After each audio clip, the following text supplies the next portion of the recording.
khusus wanita, baliknya wanita. Apa itu? Apa itu? ها الحيض بالرجل، الرجل يحيض. استغفر. Lilmar'ah. عندك يا عند الرجل Bentar. Ya, untuk ولا laki-laki. عندك يا وش اسمه عفيف، ما هو الخاص بالرجل؟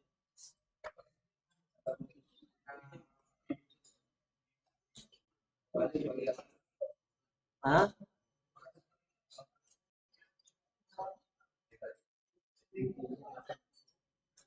Keras suaranya. ليس فيه عيبا، الدين والعلم ليس فيه عيبا.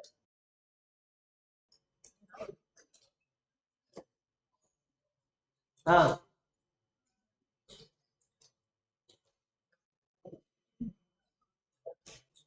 أين رايف؟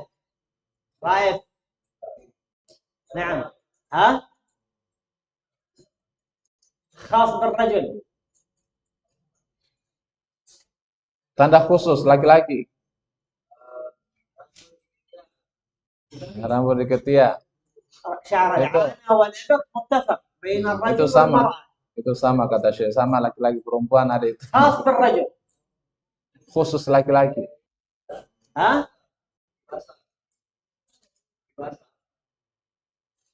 الاحتلام. احتلام. الاحتلام حتى المرأة تحتلم.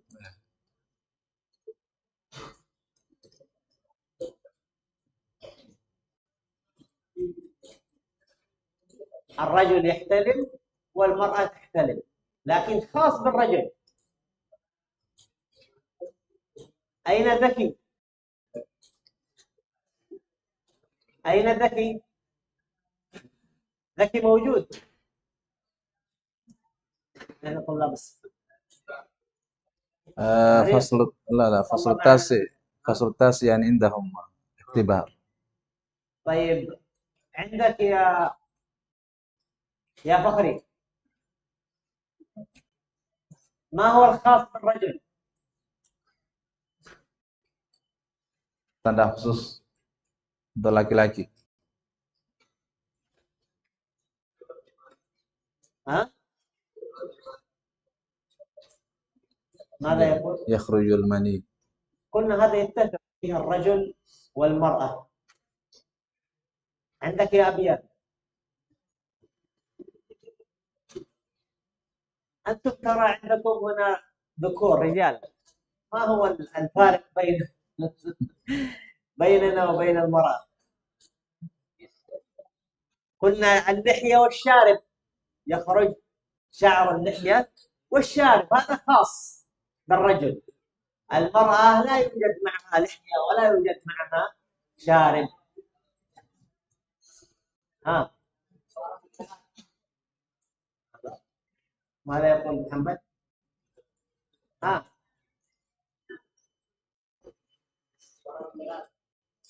Apa? Hah?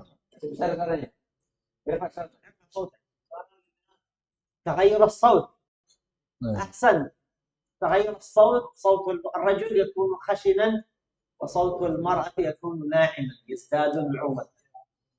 هذا من الفوارق. طيب ما هو الفارق بين المرأة والرجل الخاص بالمرأة؟ ها عندك يا الذي بجانبك يا عفيف، اسمه أنسى اسمه. ها Pinza. بنزا.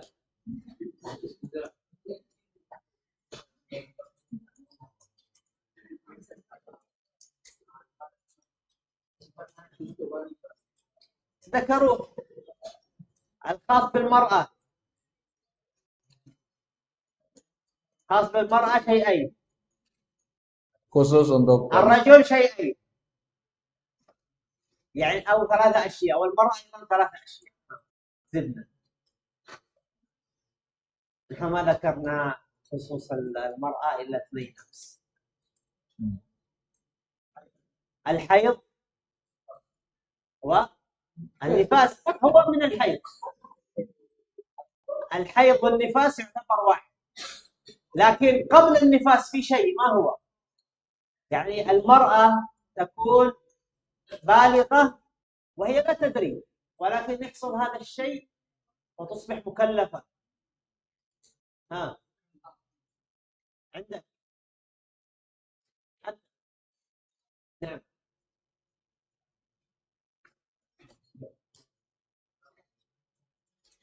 أين فضل الرحمن؟ فضل الرحمن. ها فضل الرحمن جفار. ارفع صوتك. الثاني خاص بالمرأة، النفاس واحد، الثاني نعم.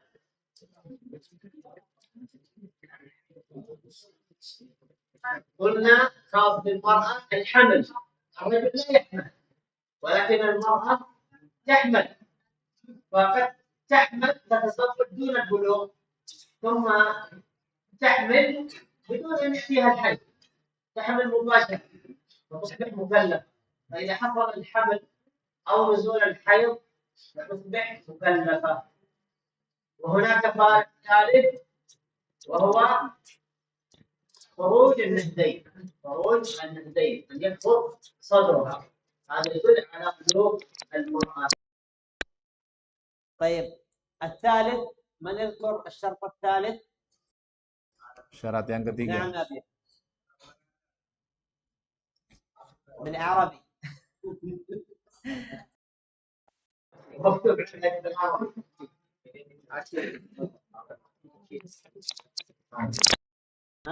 العقل. أحسن. العقل خرج المجنون، لأن المجنون ليس مكلف. المجنون والخرق أي الرجل الكبير الذي ذهب عقله، سيأتي إن شاء الله في درس اليوم. طيب الخامس، الرابع أو الخامس؟ الرابع. نعم عندك يا حمير. حمير الخامس الرابع.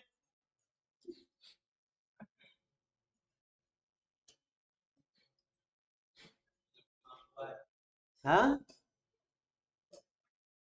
إيش؟ ما أسمع. القدرة. أحسن.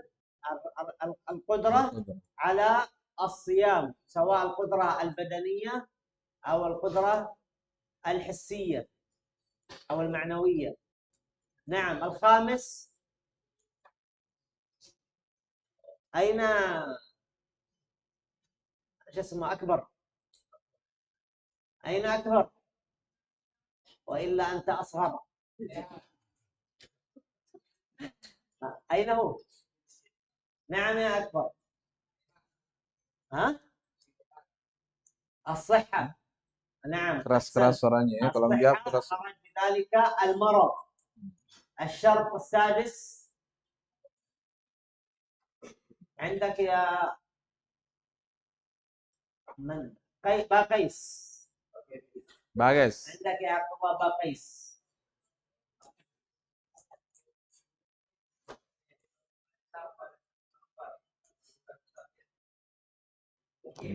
المقيم. أحسن، أن يكون مقيما، لأن المسافر معذور بسفره الذي هو السفر المسمى سفرا في الشرع. الشرط السابع عندك يا ياسر. ها النية. أحسن، النية لابد أن يكون هناك نية للصيام، ويكون على أن إما أن ينوي نية عامة للشهر جميعا، ويجوز أن ينوي في كل ليلة قبل الفجر. الشرط الثامن. نعم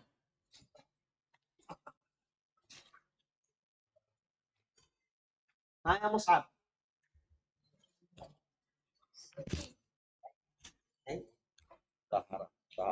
الطهارة. نعم خرج بذلك عدم الطهارة وهو الحيض والنفاس. الحيض والنفاس. الشرط التاسع والأخير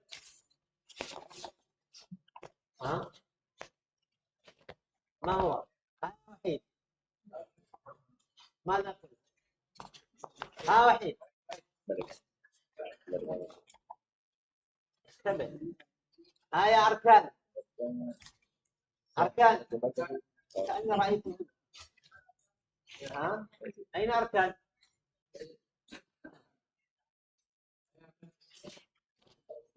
الشرط الأخير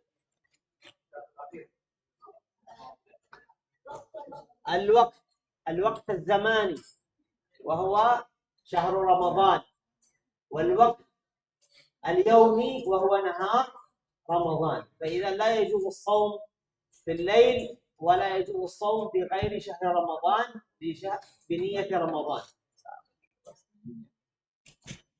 طيب نبدأ. بسم الله الرحمن الرحيم. الحمد لله وصلى الله وسلم على نبي الله وعلى آله وصحبه وسلم تسليما كثيرا. أما بعد، قال شيخنا ابن عثيمين رحمه الله تعالى: فلا يجب الصوم على الكافر ولا يقبل منه حتى يسلم. معناه أن صوم الكافر ليس مقبولا ولا له أجر، ولو فعل ذلك العام كله، ولو تصدق وأنفق وبنى المساجد فعمله مردود. والله سبحانه وتعالى يقول: إنما يعمر مساجد الله من آمن بالله واليوم الآخر. مفهومه أنه من لم يؤمن فلا يكون عامرا لبيوت الله ولو بنى.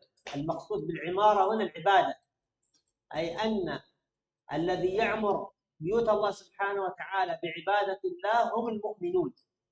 أما الكافرون مهما خدموا الكعبة والحرم والحجيج وأقاموا الطعام والشراب للحجيج فليس لهم من ذلك شيء من الأجر، لأنهم كانوا كفارا.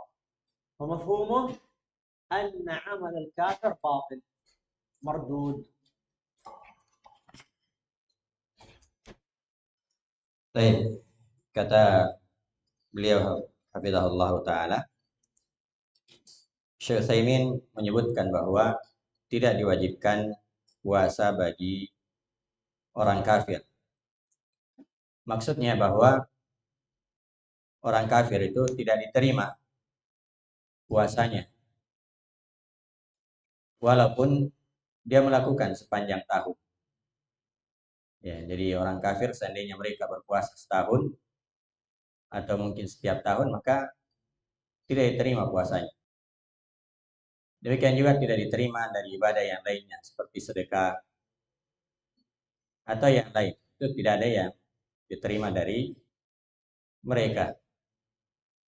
Karena itu Allah Subhanahu wa taala berfirman, "Innama ya'muru masajidallah man amana billah."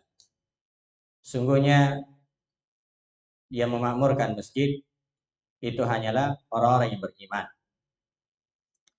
Artinya bahwasanya maksudnya pemahaman kebalikannya bahwa orang kafir itu tidak diterima amalannya. Seandainya mereka membangun masjid, seandainya mereka membangun Ka'bah atau yang lainnya untuk bersedekah, maka tidak akan diterima dari mereka. Syarat diterimanya ibadah itu bagaimana disebutkan di sini, ayyakuna, harus seorang muslim, sehingga orang kafir itu tidak diterima amalan-amalannya. Ya, tidak diterima amalannya. Jadi puasa termasuk puasanya. Kalau dia berpuasa, itu dia tidak akan diterima puasanya di sisi Allah Subhanahu wa taala. قال ولا يقبل منه حتى يكون مسلما، أي لابد أن يدخل في الإسلام بإعلان الشهادتين فيدخل بذلك الإسلام. ولذلك لما نادى الله سبحانه وتعالى للصيام لم يقل يا أيها الناس كتب عليكم الصيام، ولكن قال يا أيها الذين آمنوا كتب عليكم الصيام. فالكتابة الفرضية هي على المسلمين، ليس الكافر مخاطب بفروع الشريعة، وإنما مخاطب بأصول الشريعة، وهي أصل دخوله في هذا الدين بالشهادتين.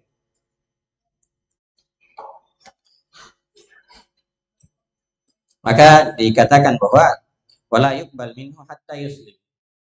Orang kafir tidak terima sampai dia berislam. Maksudnya dia harus mengumumkan keislamannya.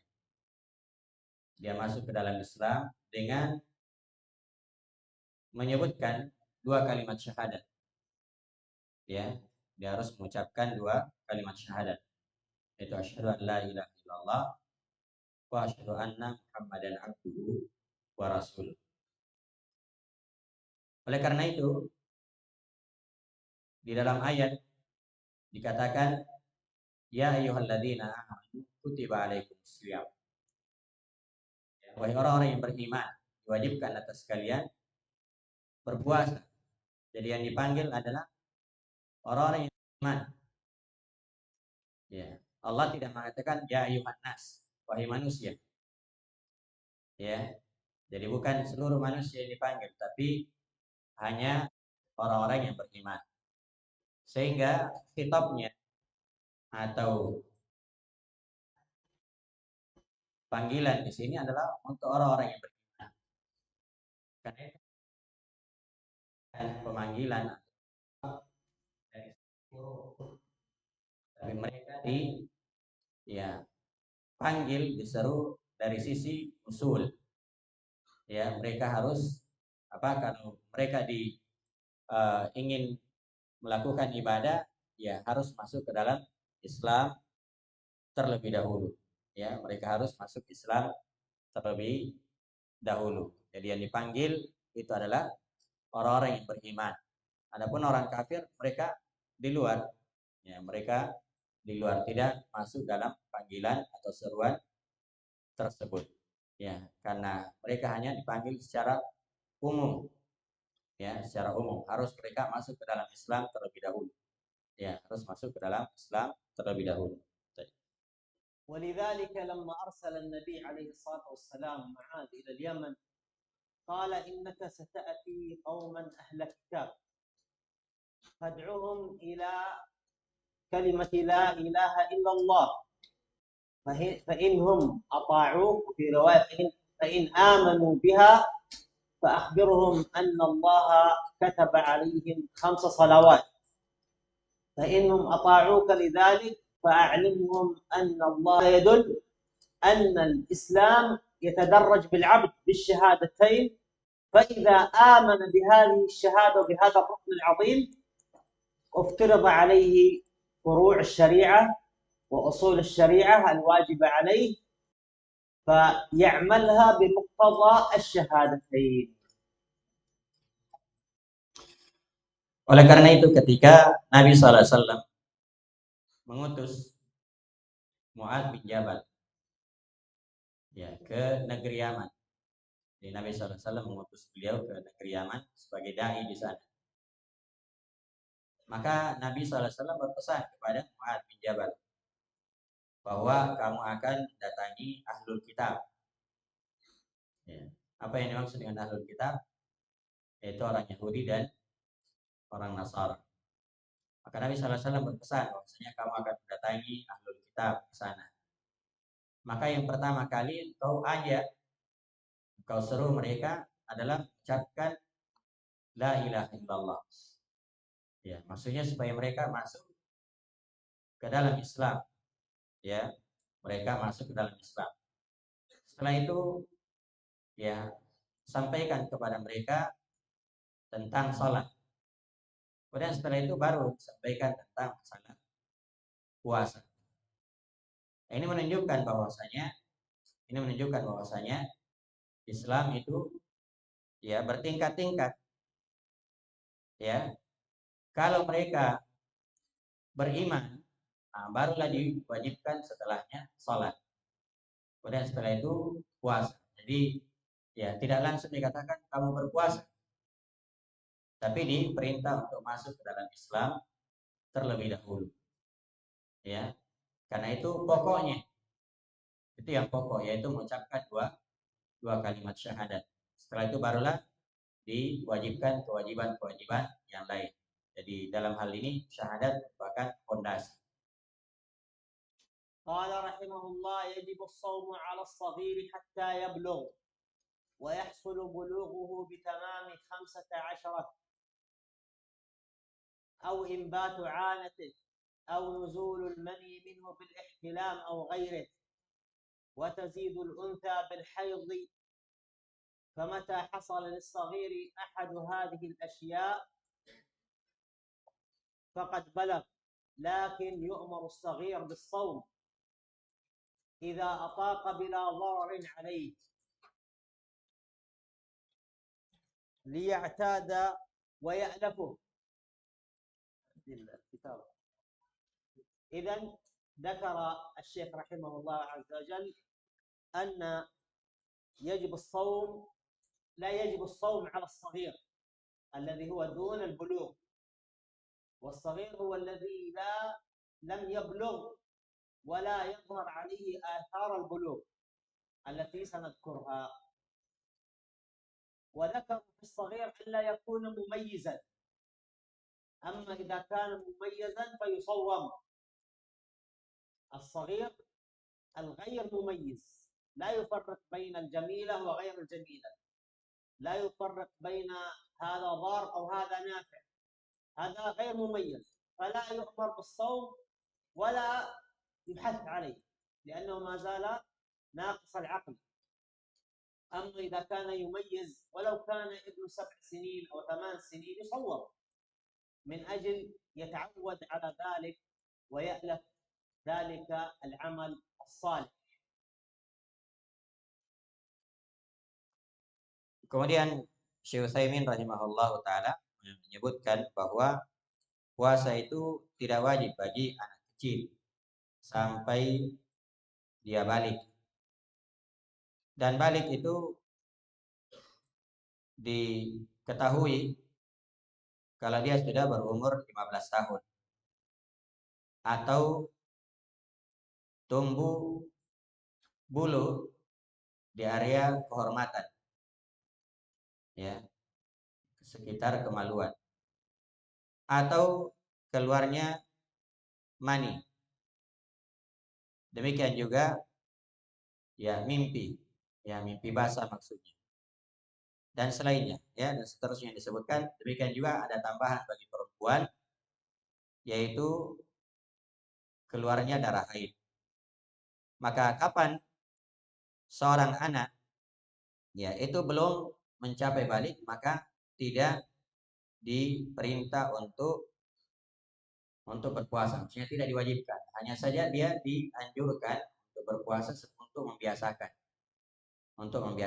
Kata beliau hafizahullah taala, maksudnya bahwa puasa itu tidak wajib bagi anak yang belum balik, ya, anak yang belum balik.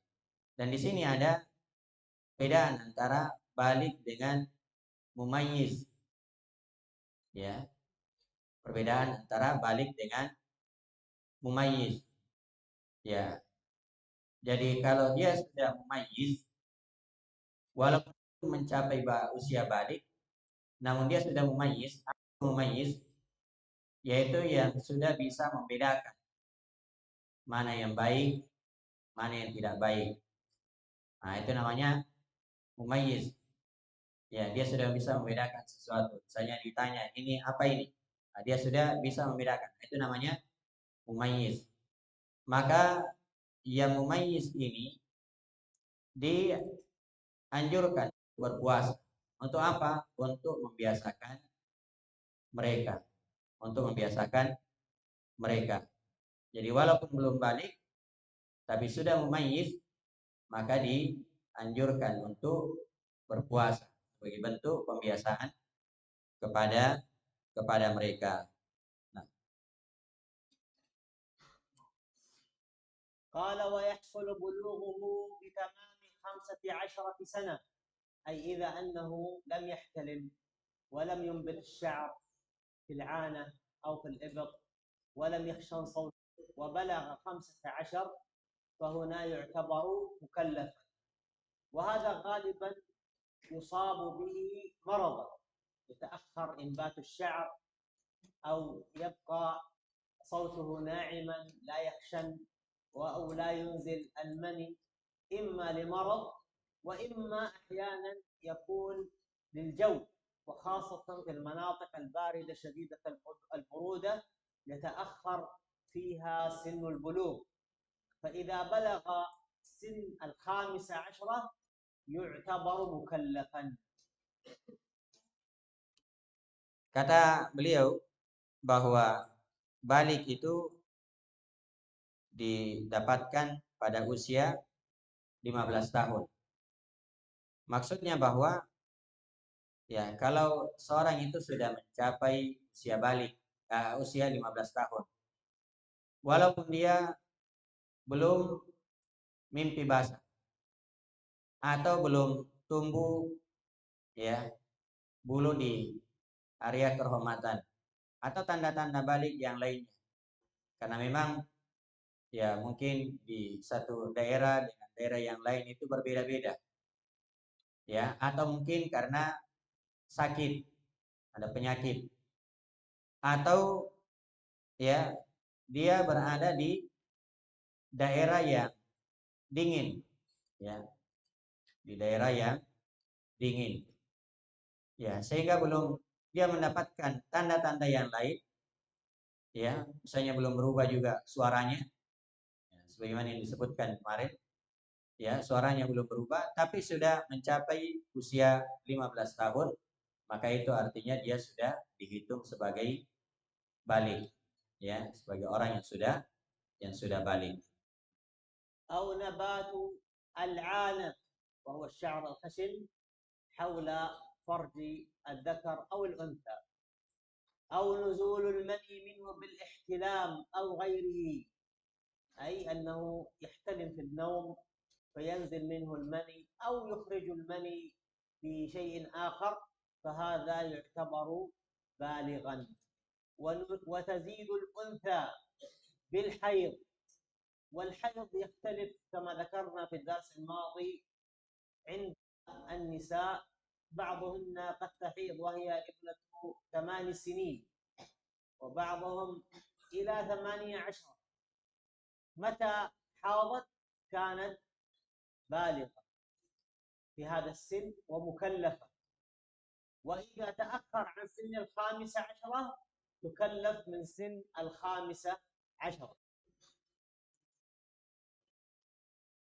Kemudian dikatakan di sini au nabatu anat atau nabat anat ya, maksudnya sudah tumbuh bulu di sekitar farj ya, farj yaitu ya area kehormatan ya, kemaluan, baik itu laki-laki maupun perempuan ya, ataupun perempuan, atau keluarnya mani ya, maksudnya ketika dia tidur ya kemudian bangun mimpi ya, dia ketika dia tidur kemudian mimpi terus ada sesuatu yang dia dapatkan ya setelah bangun ya, setelah bangun. Kemudian ditambah untuk perempuan yaitu adanya haid.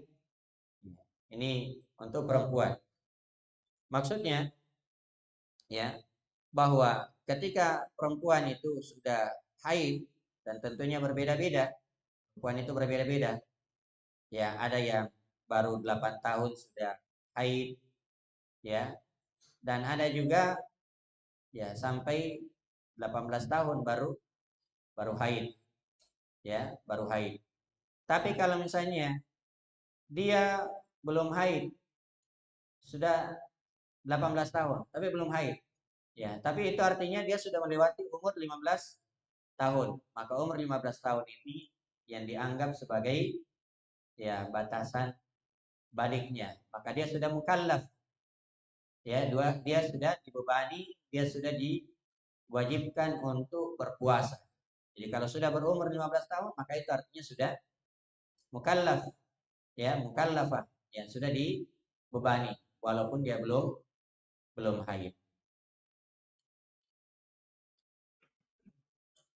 قال رحمه الله: فمتى حصل للصغير أحد هذه الأشياء فقد بلغ، أي أصبح مكلفا، لكن يؤمر الصغير بالصوم، والمقصود بالصغير المميز الذي لم يبلغ، المميز الذي لم يبلغ من سن 5 إلى سن 14، هذا يسمى سن التمييز.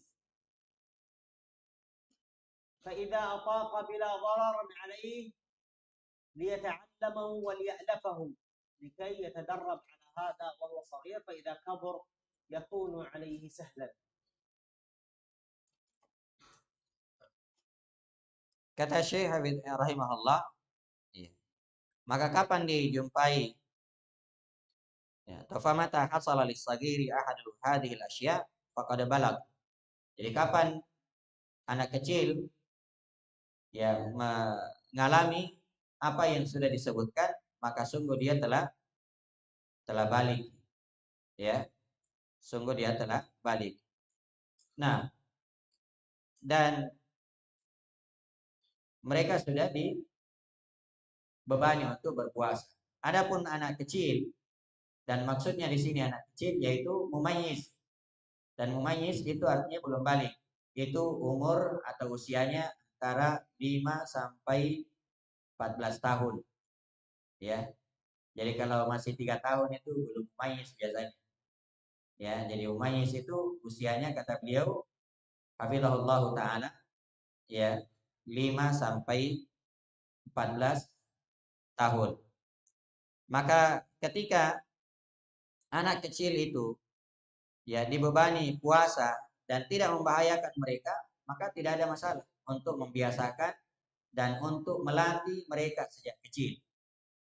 Ya, untuk melatih mereka sejak kecil. Karena kalau di masa kecil sudah terbiasa, maka insya Allah nanti ketika sudah balik itu tidak berat baginya.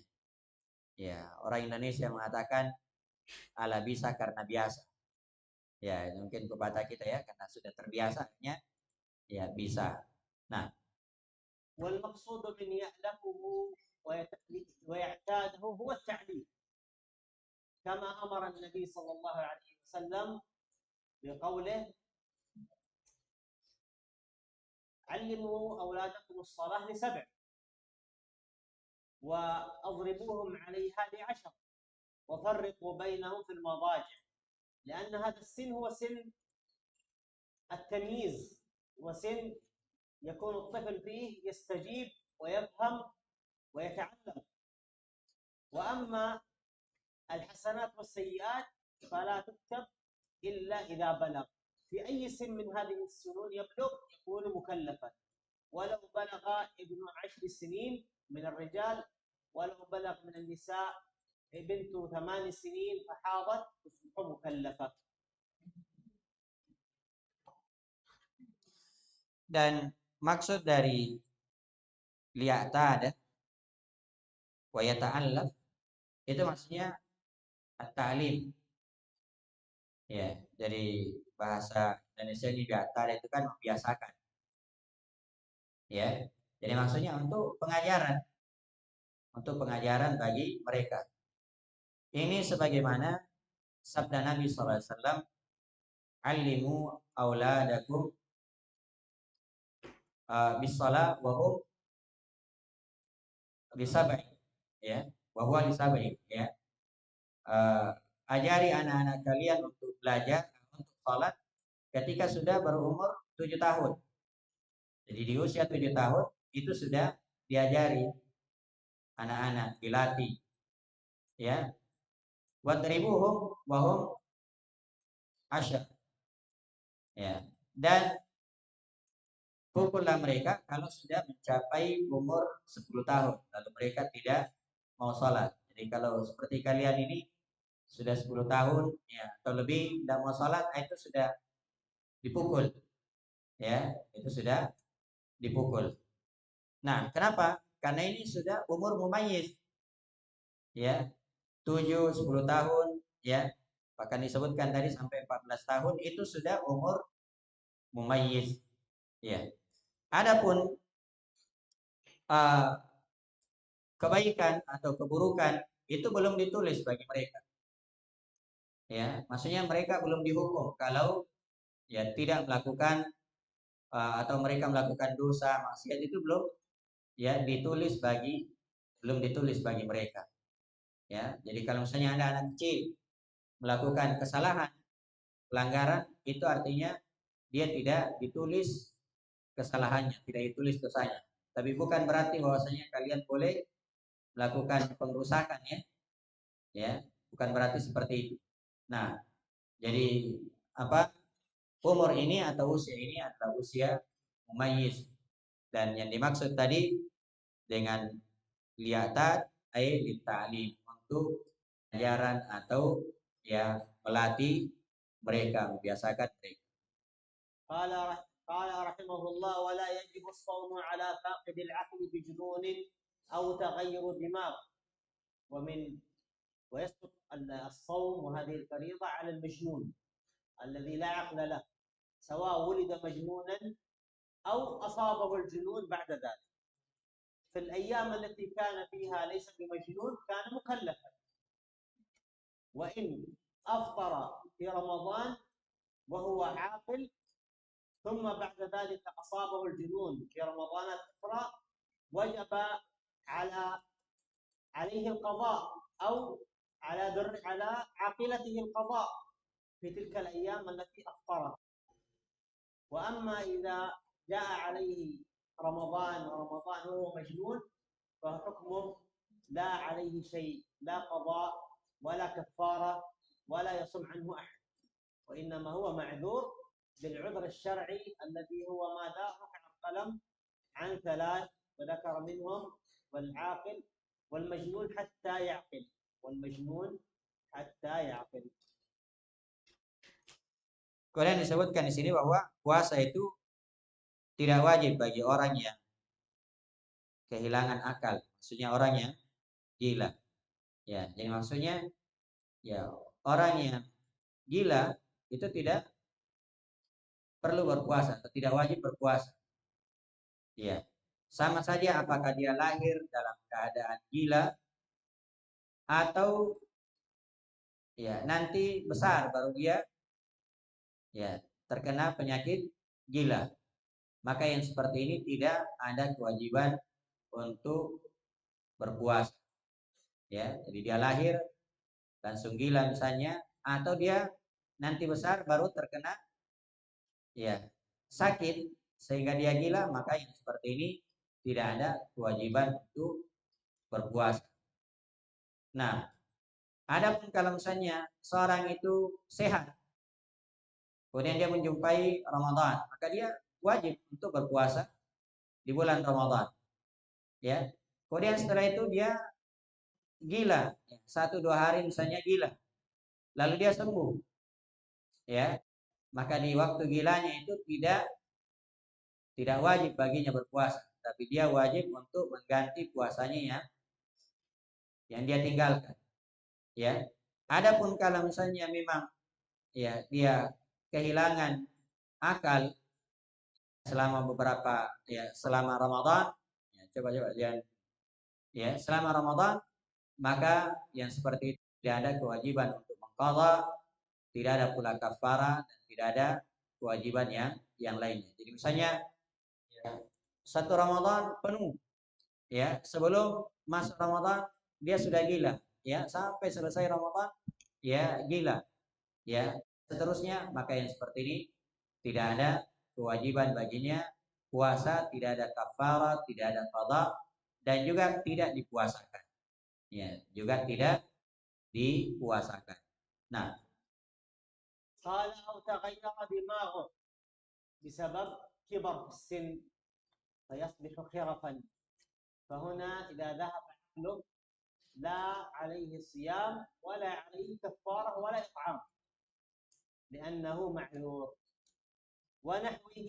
وعلى هذا فإذا كان الإنسان كبيرا يهذي ولا يميز فلا صيام عليه ولا إطعام لأنه من أهل الأعذار حكمه حكم المجنون.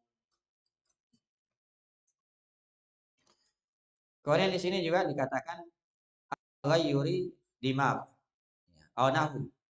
Maksudnya di sini orang yang sudah pikun. Jadi hilang akal karena sudah tua, maksudnya sudah pikun. Ya, itu maksudnya. Ya, maksud dari Syekh Utsaimin yaitu hilang akalnya. Ya, maksudnya dia sudah tua, sudah pikun. Maka yang seperti ini itu tidak berpuasa. Tidak berpuasa. Iya. Qulta la kafara wala ta'am wala itam. Iya. Dan yang seperti ini, ya, kata beliau itu tidak berpuasa, demikian juga tidak ada kafarah dan juga tidak ada ya memberi makan. Ya, tidak ada yang memberi atau tidak membayar atau tidak memberi makan, ya. Karena ya, tidak ada kewajiban baginya. Nah, Bakia. قال رحمه الله: الفصل الثاني في حكم الصيام وفوائده. والحكمة هو وضع الشيء في محله.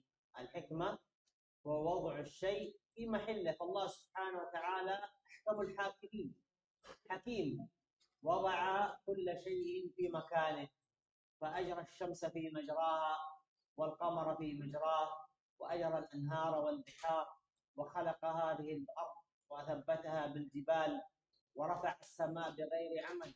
ألا يدل أن هذا حكيم؟ فالله حكيم في كونه وحكيم في شرعه سبحانه وتعالى. kemudian selanjutnya bab fi hikami as-siyam, ya, hikmah-hikmah puasa. Dan hikmah itu artinya ini ditulis ya dengan baik. Definisi hikmah, ya, pengertian hikmah yaitu wad'u syai' fi mawdi'i, ya, menempatkan sesuatu pada tempatnya, ya, menempatkan sesuatu pada tempatnya. Itu makna dari hikmah, ya. Dan Allah Subhanahu wa taala ahkamul hakimin, ya. Artinya dialah maha, ya, hikmah, ya, dialah maha hikmah, ya. Seperti Allah Subhanahu wa taala menempatkan matahari pada posisinya, demikian juga bulan pada posisinya, demikian juga, ya, sungai mengalir, demikian juga Allah Subhanahu wa taala mengangkat, ya, langit, ya, meninggikan langit dan selainnya. Ini semua, ya, berdasarkan hikmah Allah Subhanahu wa taala. Dan Allah juga maha hikmah, ya, di dalam ketentuan dan syariatnya, ya, ketentuan berupa takdir maupun syariatnya, ya. Jadi kalau ada takdir yang ditetapkan oleh Allah Subhanahu wa taala kepada kita, maka itu penuh dengan hikmah. Demikian juga kalau ada syariat-syariat yang Allah wajibkan kepada kita, itu semua penuh dengan hikmah. Jadi hikmah Allah itu pada dua hal. Apa itu? Yaitu dalam masalah kauni, ya, ketentuan Allah, dan yang kedua masalah syar'i, yaitu, ya, syariat-syariat Allah semuanya penuh dengan hikmah. والمقصود بالحكمة هو كل أمر شرعي يشتمل على حكم، وكل أيضا نهي شرعي يحتمل على حكم. وهذه الحكم إما أن تكون عامة وإما أن تكون خاصة.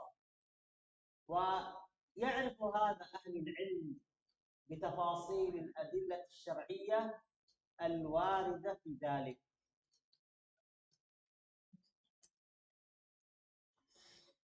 Dan yang dimaksud dengan hikmah di sini bahwa semua perintah Allah Subhanahu wa taala itu mengandung hikmah.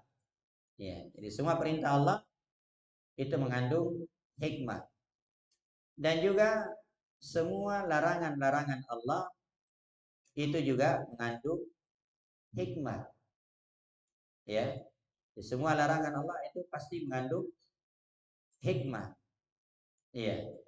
Dan apakah hikmah itu secara menyeluruh atau secara khusus? Dan tentunya para ulama itu menjelaskan tentang hikmah tersebut. Jadi maksudnya begini, bahwa hikmah itu kadang diketahui oleh banyak orang dan kadang diketahui oleh sebagian orang saja, yaitu dari kalangan para ulama saja yang mengetahui hikmah itu. Jadi ada hikmah yang diketahui oleh banyak orang, dan ada hikmah yang diketahui oleh sebagian orang, yaitu tergantung ilmu yang dimilikinya. Jadi sekali lagi bahwasanya perintah itu ada hikmahnya, larangan juga mengandung hikmah di dalamnya. قال من أسماء الله تعالى الحكيم، والحكيم من اتصافه بالحكمة، وهذا يدل أن الاسم الحكيم هو اسم وصفة، تضمن اسما وصفة. والحكمة إتقان الأمور ووضعها في مواضعها، كما ذكرنا الحكمة هو وضع الشيء في محله، وهذا التعريف عرفه شيخ الإسلام ابن تيمية رحمه الله تعالى. قال ومقتضى هذا الاسم من أسمائه تعالى أن كل ما خلقه الله تعالى وشرعه فهو لحكمة بالغة علمها من علمها وجهلها من جهلها، ولذلك يقول الله عز وجل وما أوتيتم من العلم إلا قليلا. فلا أحد يعرف حكم الله كلها في هذا الكون إلا هو سبحانه وتعالى. Kata Syekh rahimahullahu ta'ala, min asma'illahi ta'ala al-hakim, di antara nama Allah Subhanahu wa ta'ala itu adalah al-hakim. Dan hakim ini itu dia adalah nama yang terkandung di dalamnya sifat. Jadi al-hakim itu nama yang terkandung di dalamnya sifat. Dan hikmah itu artinya meluruskan atau menempatkan sesuatu pada tempatnya. Jadi hikmah itu artinya menempatkan sesuatu pada tempatnya. Dan ini merupakan definisi atau pengertian dari Syekhul Islam Ibnu Taimiyah rahimahullahu ta'ala. Dan konsekuensi dari nama ini, yaitu nama Al-Hakim, bahwasanya Allah Subhanahu wa ta'ala, bahwa segala sesuatu yang diciptakan oleh Allah Subhanahu wa ta'ala dan disyariatkan oleh Allah Subhanahu wa ta'ala itu memiliki hikmah yang sangat agung. Ma utitum minal ilmi illa qalila. Dan kalian tidak diberi dari ilmu kecuali hanya sedikit. Kecuali hanya sedikit. قال فمن حكم الصيام وذكر في ذلك 6 أسباب أو 5 أسباب. قال أنه عبادة يتقرب بها العبد إلى ربه بترك محبوباته المجبول على حبها من طعام وشراب ونكاح، لينال بذلك رضا ربه والفوز بذلك كرامته، فيتبين بذلك إيثاره لمحبوبات ربه على محبوبات نفسه وللدار الآخرة الدنيا. وهذا فطم النفس عن محبوباته، والفطم هو القطع للشيء المحبوب لرضا الله سبحانه وتعالى والفوز بدار كرامته، الفوز بدار كرامته وهي الجنة. نسأل الله عز وجل أن يجعلنا وإياكم والسامعين من أهلها. Baik. Dikatakan di sini di antara hikmah puasa yaitu annahu ibadatun yataqarrabu bihal abdu ila rabbih. Ya. Di antara hikmah puasa itu adalah dia adalah ibadah yang dengannya seorang hamba mendekatkan diri kepada Rabb-nya dengan cara meninggalkan sesuatu yang dicintai secara tabiat, seperti dia tinggalkan makan, dia tinggalkan minum, ya, dia tinggalkan menikah. Maksudnya nikah di sini hubungan suami istri. Untuk apa? Untuk meraih keridhaan Allah Subhanahu wa taala dan keberuntungan di negeri yang sangat mulia, yaitu negeri akhirat. Ya. Maka ini menunjukkan bahwa dia lebih mendahulukan kecintaan terhadap Rabb-nya daripada kecintaan terhadap dirinya sendiri. Ya, jadi orang yang berpuasa itu lebih mendahulukan kecintaan terhadap Allah daripada kecintaan terhadap dirinya sendiri. Dan dia lebih mendahulukan negeri akhirat daripada dunia. Ya. Ini artinya bahwa orang yang berpuasa itu dia memutuskan diri dari sesuatu yang dia cintai, ya, memutuskan dirinya dari sesuatu yang dia cintai. Sebagai contoh, itu anak kecil, kalau dia masih kecil, bayi, dia menetes, dia menyusu, ya. Tapi kalau dia sudah mencapai usia 2 tahun, maka itu sudah dilepaskan, ya, tidak lagi ya disusui oleh ibunya. Padahal mungkin dia masih suka, dia masih mau, tapi dia diputuskan dari ya susuannya. Nah, maka demikian juga orang yang berpuasa, dia putuskan dirinya dari ya hal-hal yang dia cintai, mulai dari sejak terbitnya fajar sampai terbenam matahari. Ya, dia tidak makan, tidak minum. Untuk apa? Untuk meraih keridhaan Allah Subhanahu wa taala. Untuk meraih keridhaan Allah Subhanahu wa taala dan kecintaan Allah Subhanahu wa taala. Nah, itulah diantara hikmah puasa. Bahwasanya puasa ini merupakan ibadah yang dengannya seseorang mendekatkan diri kepada Allah Subhanahu wa taala. قال ومن حكم الصيام أنه سبب للتقوى إذا قام الصائم بواجب صيامه. قال الله تعالى يا أيها الذين آمنوا كتب عليكم الصيام كما كتب على الذين من قبلكم لعلكم تتقون.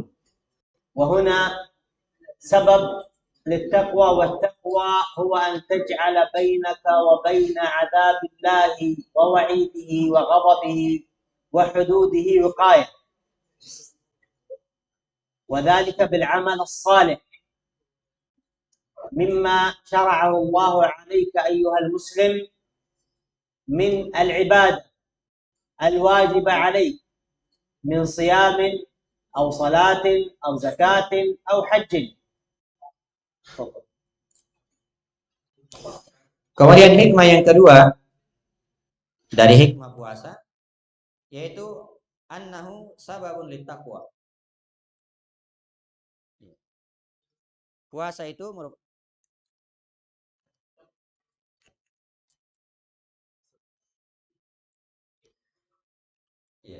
puasa itu merupakan sebab ketakwaan. Puasa itu merupakan sebab ketakwaan. Dengan syarat apabila seorang yang berpuasa itu ya menegakkan puasanya Sebagaimana firman Allah Subhanahu wa taala, wahai orang-orang yang beriman, diwajibkan atas kalian berpuasa sebagaimana diwajibkan atas orang-orang sebelum kalian, agar kalian bertakwa kepada Allah Subhanahu wa taala. Dan takwa itu artinya seorang menjadikan antara dirinya tameng atau pembatas, penghalang antara dirinya dari kemurkaan Allah Subhanahu wa taala. Ya, dia menjadikan tameng antara dirinya dari kemurkaan Allah Subhanahu wa taala. Ya, hukumannya, ya siksaannya. Bagaimana caranya? Yaitu dengan melaksanakan kewajiban-kewajibannya dan menjauhi larangan-larangannya. Nah, itu cara bertakwa. Demikian juga menegakkan amalan-amalan saleh. Ya, melakukan amalan-amalan saleh. Ya, seperti puasa, ya, salat, haji dan selainnya. Nah, itu dia kerjakan. Nah, itulah orang yang bertakwa kepada Allah Subhanahu wa taala. قال فالصائم مأمور بتقوى الله عز وجل وهي امتثال أمره واجتناب نهيه، وذلك هو المقصود الأعظم بالصيام، وليس المقصود تعذيب الصائم بترك الأكل والشرب والنكاح، أي أن هذا الأمر من الله سبحانه وتعالى للمؤمنين ليس تعذيبا وتنكيلا بهم ليدعوا طعامهم وشرابهم وشهوتهم، وإنما المقصود به هو طاعة الله سبحانه وتعالى بجلب المنفعة وهو التقوى. فلا التقوى إلا بالعمل الصالح، لا تأتي التقوى بحسن جمالك أو بقوة جسدك أو بكثرة مالك أو بماذا قوة نسبك، لا، إنما تأتي التقوى بالعمل الصالح. ولذلك ما من عمل في القرآن صالح إلا أردفه الله سبحانه وتعالى بالتقوى.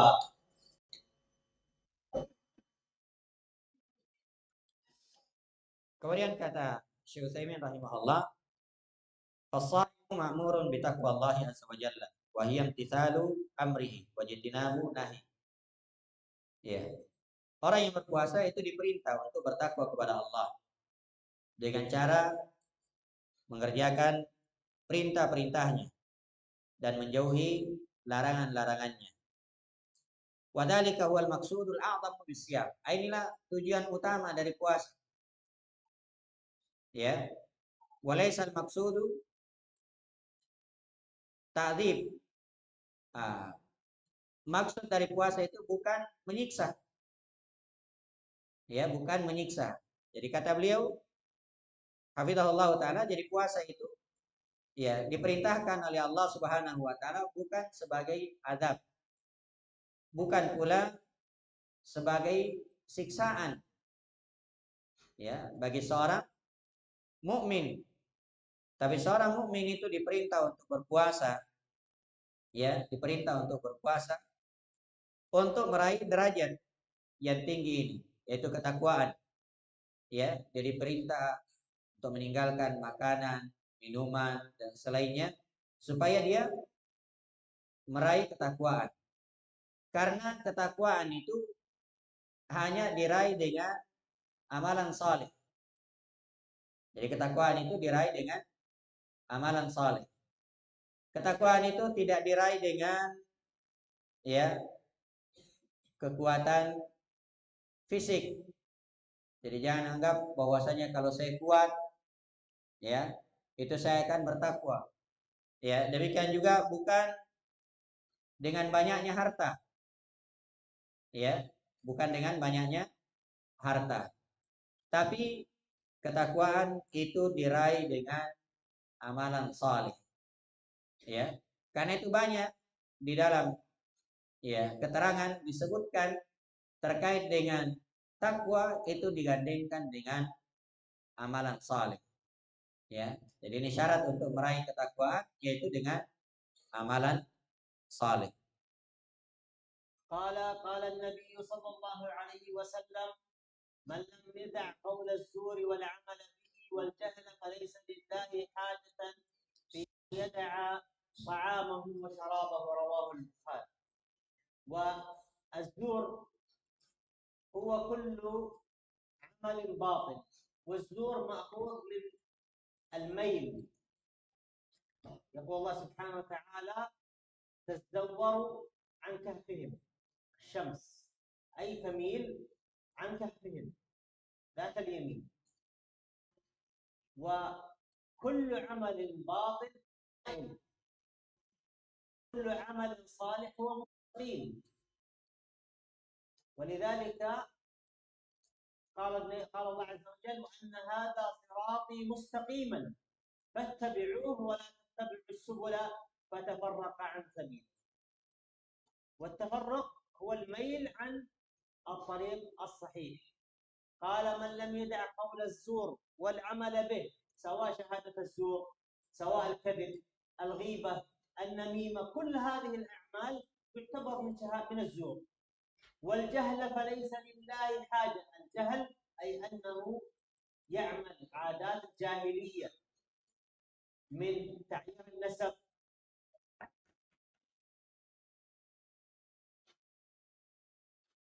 من تعيير بالنسب أو تعيير باللون أو تعيير بالخلقة، هذا كله لا يجوز، يعتبر من الزور والجهل.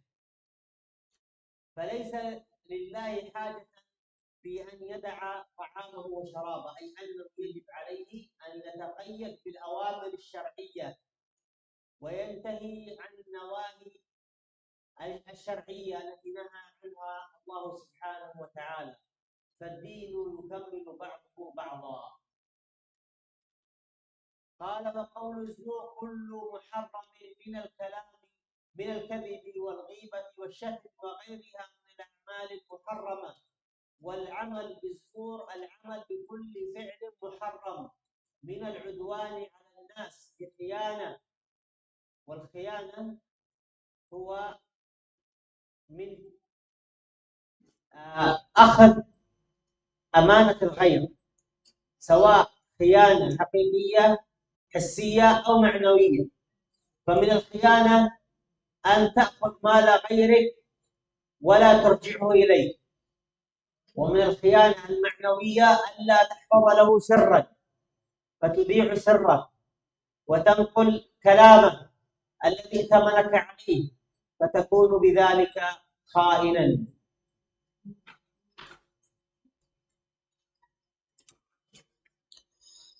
Boleh dikatakan Nabi SAW bersabda, siapa yang tidak meninggalkan az-zur, ucapan-ucapan az-zur.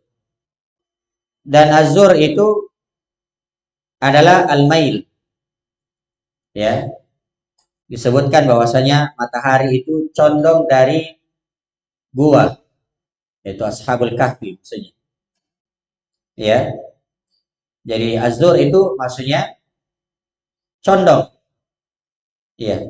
Maka semua bentuk kebatilan, ya, maksiat itu adalah az-zur.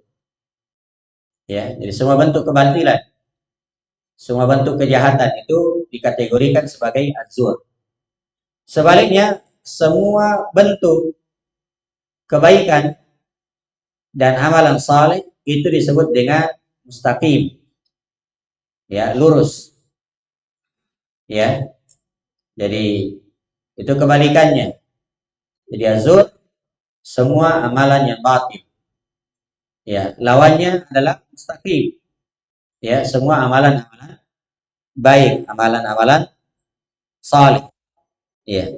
Karena itu Allah Subhanahu wa taala berfirman, "Wa anna hadza sirati mustaqima fattabi'u wa la tattabi'us subul fatafarraq." Ya, an sabili. Ya. Ini adalah jalanku yang lurus. maka ikutilah. Ya, maka ikutilah. Iya. Dan jangan kalian mengikuti jalan-jalan yang lain yang menyimpang. Jadi, ya, tafarruq itu adalah penyimpangan. Penyimpangan. Jadi inilah jalanku yang lurus, maka ikutilah dan jangan ya ikuti jalan-jalan yang lain yang menyimpang sehingga kalian bercerai-berai. Maka ghibah, ya, namimah, ya, menggunjing, mengadu domba, dan yang lainnya dari hal-hal yang diharamkan itu termasuk zur, ya, termasuk azur, ya, termasuk ucapan-ucapan yang buruk. Nah, karena itu hendaknya seorang melakukan kebaikan dan meninggalkan keburukan. Ya, dan agama itu saling melengkapi antara satu dengan yang lain. Kemudian dikatakan di sini juga bahwa al-amalu bizur itu adalah al-amalu bi kulli fi'l muharram min al-udwan 'ala nas bi khiyanah. Nah, yang dimaksud dengan beramal dengan azur yaitu melakukan semua perkara yang diharamkan berupa permusuhan terhadap manusia, demikian juga khianat, ya, mengkhianat. Dan yang dimaksud dengan khianat itu mengambil amanah dari orang lain, ya, mengambil milik orang lain. Dan khianat itu ada dua, ya, khianat itu ada dua. Ada khianat secara hissi dan ada khianat secara maknawi. Ya, apa itu khianat secara hissi? Khianat secara hissi seperti mengambil hak orang lain, ya, misalnya hartanya, ya, atau yang lainnya. Nah, itu khianat secara hissi. Dan ada khianat secara maknawi, seperti menyebarkan rahasia orang, ya, yang seharusnya rahasia orang itu disembunyikan, tidak disebarkan, tapi kita sebarkan, maka itu termasuk khianat. Ya, jadi itu dua poinnya yang penting untuk diketahui tentang khianat. Jadi khianat itu artinya ya mengambil milik orang lain, hak orang lain, dan itu ada dua. Yang pertama ada secara hissi, ya, seperti mengambil hartanya. Yang kedua ada khianat secara maknawi, seperti menyebarkan rahasianya. قال رحمه الله: وغش وضرب الأبدان وأخذ الأموال ونحوها، ويدخل فيه الاستماع إلى ما يحرم، الاستماع إليه من الأغاني المحرمة والمعازف، وهي آلات اللهو والجهل، وهو السفه، وهو مجانبة الرشد بالقول والعمل. فإذا تماشى الصائم بمقتضى هذه الآية والحديث كان الصيام تربية نفسية وتهذيب أخلاقه واستقامة سلوكه، ولم يخرج شهر رمضان إلا وقد تأثر تأثرا بالغا يظهر في نفسه وأخلاقه وسلوكه. وهذا يدل على أن الصائم يجب عليه أن يترك هذه الأعمال السيئة التي هي سبب في كسب السيئات. فالغش قد جاء النهي عنه، وقال النبي صلى الله عليه وسلم: من غشنا فليس منا. وأيضا تحريم الاعتداء على الغير بالضرب أو السب أو الشتم، كل هذا من المحرم. وذكر النبي عليه الصلاة والسلام أن دم المسلم حرام، هو ماله، فكيف تعتدي عليه بالسب أو بالشتم أو باللعن وإلى غير ذلك. ومن هذه الأعمال المحرمة الاستماع إلى الأغاني والموسيقى وآلات اللهو والطرب. ومن أشر من ذلك هو النظر إلى المحرمات، وهذا ما هو شائع في هذه المجتمعات، من ما يبث في القنوات الفضائية أو على مواقع التواصل الاجتماعي بالنظر إلى النساء والأشياء القبيحة التي توجد في هذه المواقع. نسأل الله عز وجل العفو والعافية. فكيف سيخرج من شهر رمضان وهو يقترف هذه المعاصي؟ لن يجد التقوى ولن يجد الراحة النفسية التي يجدها المقبل على العبادة والمبتعد عن المعاصي. فلن تنال التقوى من الله سبحانه وتعالى إلا بترك هذه المعاصي التي تنقص من إيمانك وتكسبك السيئات وتخرج من رمضان لا شيء. فإن تركتها رزقك الله سبحانه وتعالى التقوى. وينبغي للعبد أن يستعن بالله سبحانه وتعالى على فعل الطاعة، فإن الله عونا له بإذن ربه أو بإذنه.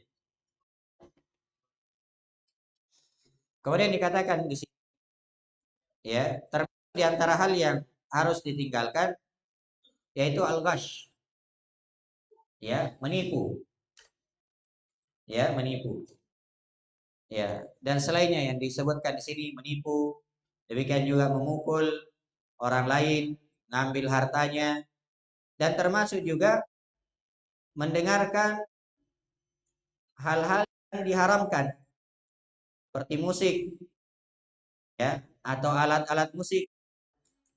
Ya, ini kan diharamkan, ya. Semua hal yang diharamkan, mendengarkan atau memainkan alat-alat musik, demikian juga musik, ya, kejahilan, ya, dan selainnya, perbuatan-perbuatan kebodohan, ya. Maka, ya, kebalikan dari ini adalah petunjuk, ya, dia apa namanya, dia lakukan amalan-amalan baik, ya, amalan-amalan yang saleh. Maka siapa yang menjalankan ibadah puasanya dengan melakukan atau meninggalkan hal-hal yang tadi, maka puasa itu akan menjadi tarbiyah, akan mendidik dirinya, akan melatih akhlaknya, dan akan meluruskan jalannya. Sehingga apa? Dia tidak keluar dari Ramadan kecuali puasa ini betul-betul memberi pengaruh kepada dirinya, ya, memberi pengaruh kepada dirinya, memberi pengaruh kepada akhlaknya, dan juga, ya, jalannya, ya. Maksudnya bahwa puasa itu atau orang yang berpuasa wajib meninggalkan hal-hal yang disebutkan tadi, seperti menipu. Karena itu Nabi SAW bersabda, "Man ghasyana falaysa minna." Siapa yang menipu kami, ya, itu kan golongan kami. Ya, jadi siapa yang menipu, ini termasuk nanti ya, kalau misalnya ujian, tidak boleh nyontek, itu menipu itu. Ya, dan itu bukan golongan kami, kata Nabi SAW. Demikian juga melampaui batas terhadap, ya, kehormatan orang lain.